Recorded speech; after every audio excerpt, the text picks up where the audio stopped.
This is Anna Vogan, broker and owner of Vineyard Real Estate Group. Today I wanted to go over flood insurance.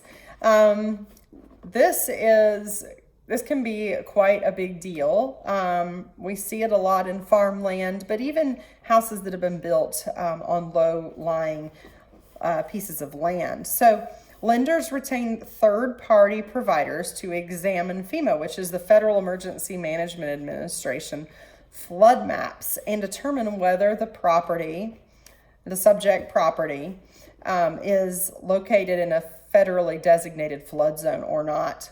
If it is in a flood hazard area, the lender will almost always require the homeowner to obtain a flood insurance policy. That policy will name the lender actually as a payee in case the property is overcome with floodwaters. Some GAR contracts will provide that the buyer can use the seller's contribution to cover the cost of an insurance premium, and that can include a flood policy.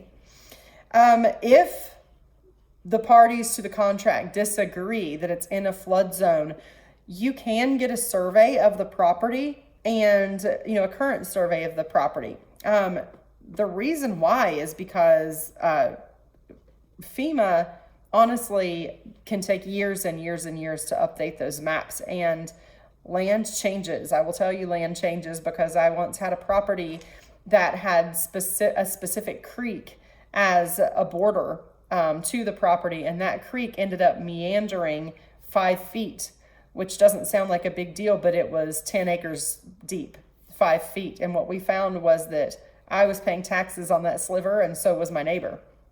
And that was kind of a big deal to get changed. But because of this, land changes, it moves over time, and the flood zones change over time. But you can get a current survey, and present it to see if the lender will agree, that the property is no longer in a flood zone and does not have to have that flood insurance.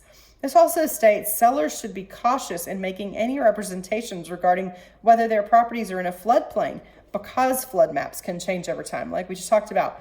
Likewise, the fact that a property is not shown to be in a flood hazard area on a FEMA map is no guarantee that the property may flood. So let's come down here. As a result, many properties that do not appear on current FEMA maps as being in flood hazard areas may be in flood hazard areas once FEMA updates its maps. Purchasers of properties located adjacent to streams, creeks, in close proximity to recently developed areas should be certain that their homeowner's insurance provides adequate coverage for flood damage, even if the property is not located in a FEMA designated flood hazard area. Again, just something to keep in mind, because you do not want your buyer coming back to you saying you should have known better.